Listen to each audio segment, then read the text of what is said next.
And hello everybody, welcome back to British Stand. A bit of breaking news for you, and after yesterday's weird Prime Minister's questions, where of course Keir Starmer came out and defended Lord Mandelson, despite literally everyone telling him that he needed to go, Keir Starmer stood by him, and a bit like the whole Angela Rayner situation, soon, 24 hours later, or not even 24 hours later, Lord Mandelson has now been sacked by Keir Starmer as Britain's ambassador to the United States after explosive emails revealed the depth of and extent of the ties with convicted paedophile Jeffrey Epstein. As always, guys, let's go through this story. But as always, please do hit the like button, hit the subscribe button, get involved in the live chat. So, guys, the decision has been confirmed in the House of Commons this morning by Europe and North America Minister Stephen Doughty. He said new information had come to light, emails which painted a very different picture of Mandelson's relationship with Epstein that was previously known. And it gets worse. These emails apparently included suggestions that Epstein's very first conviction was somehow wrongful and should be challenged. That, according to the government, has what forced Starmer's hand. Mandelson has now resigned and his resignation has been accepted.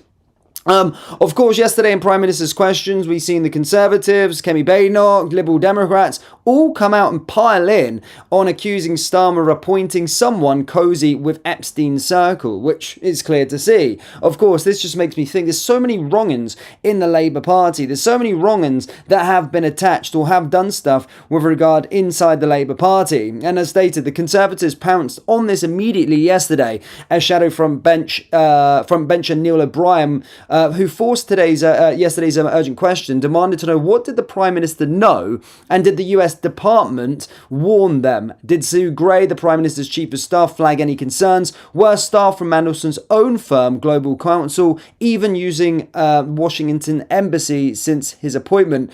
And O'Brien didn't stop there. He, of course, slammed the government for plunging Britain into turmoil just days before a major state visit, saying Mandelson's removal risks embarrassing the monarchy itself. Everyone was pretty unanimous on it, but this, of course, this is a crisis of credibility, a scandal of judgment, and again leaves Keir Starmer exposed at the worst possible moment. We've literally seen scandal after scandal after scandal come out from the Labour Party, and there's just so many MPs that are absolute wrong-uns. You've got a Deputy Prime Minister who evades tax, doesn't pay a stamp duty tax, and of course calls other people out for it in years gone by. Now, of course, they've got Lord Mandelson in a position which, again, at the start, people were furious about his appointment anyway. Regardless, this is before these Epstein files came out or anything to do with his connections to Jeffrey Epstein. People were furious that he was even appointed as the US ambassador. And now, of course, what has come out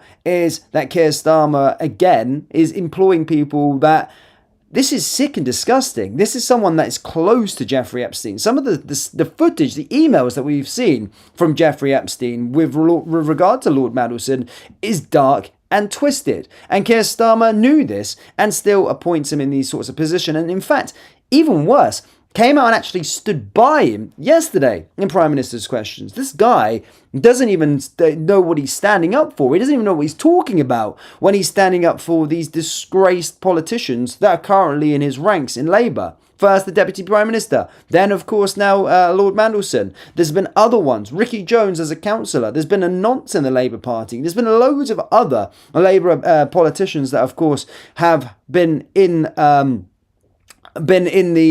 headlines for awful different things. But they're just a party full of absolute wrong-uns. And Lord Mandelson is the latest to go. But as stated, this is a crisis of credibility. And this is a scandal, and it leaves Keir Starmer exposed massively. It really does. It does so much. I've never seen the House of Commons actually be so unanimous on getting rid of Lord Mandelson yesterday. And Keir Starmer sat there defending him, as he did with Angela Rayner the week before. You can't really make this stuff up, but I just want to get some live reaction, guys, from the live chat. So do let me know what you think in the live chat. I'm heading down to London in a bit ahead of of course, the protest on Saturday. We'll be going to Charlie Kirk's vigil as well. That's going to be hosted in London tomorrow night. I will be out in the office a little bit for today, but we'll get something done in the streams for tomorrow. As I said, yeah, I'm going to be going down there. It's going to be an emotional day, of course, tomorrow after what has happened. But yeah. Mick says, should have his title taken away. He should never have a title, or the appointment of Parliament should be dissolved. How much worse can they get wrong? Well, you got Prince Andrew's a nonce as well. Prince Andrew was complicit as well. He was a part of the Epstein Island. And again, they cover up for the people that are a part of the establishment. Look at Prince Andrew. Why is that man not in jail?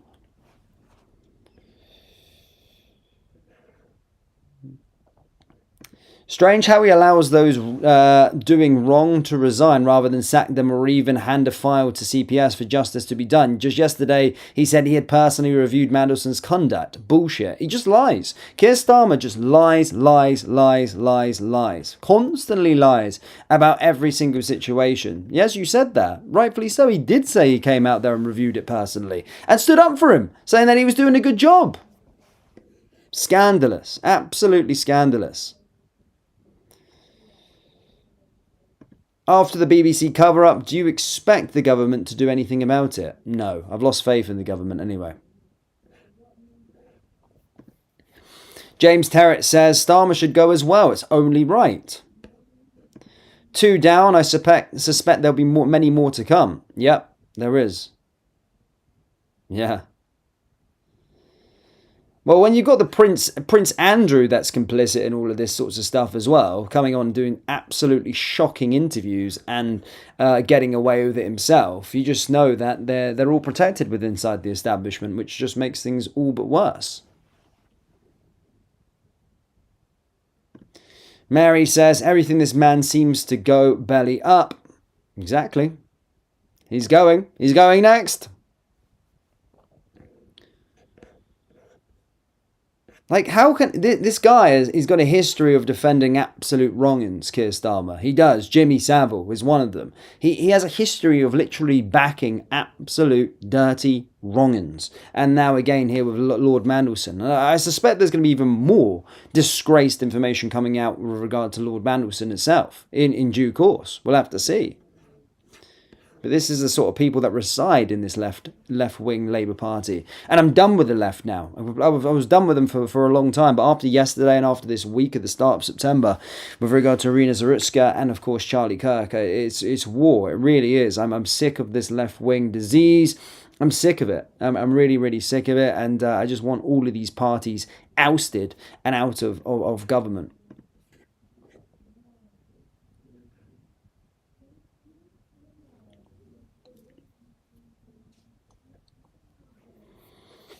Karma, just sit back and enjoy the show.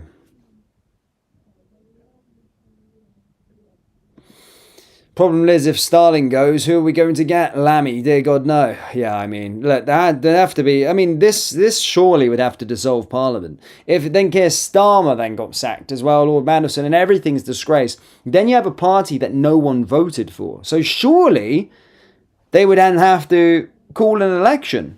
That would be the only way. The country's in chaos at this moment in time. It really is. Anyway, guys, I can't actually stay long because I'm about to get a train soon down to the city. But there's going to be plenty of content coming up on the channel, of course, over the weekend. Of course, the Unite the Kingdom protest on the 13th. We're also going to be at the vigil on tomorrow, Charlie Kirk. And then we're also going to, of course, be... a podcast on Point Blank. We're probably going to do a live stream at some point later on today or tomorrow from London as well. I want to talk about the state of London or just talk about the left in general. Dedicate a bit of a live stream with my good friend Dom and speak about stuff. But yeah, guys, thank you for tuning in. Do let me know your thoughts on this down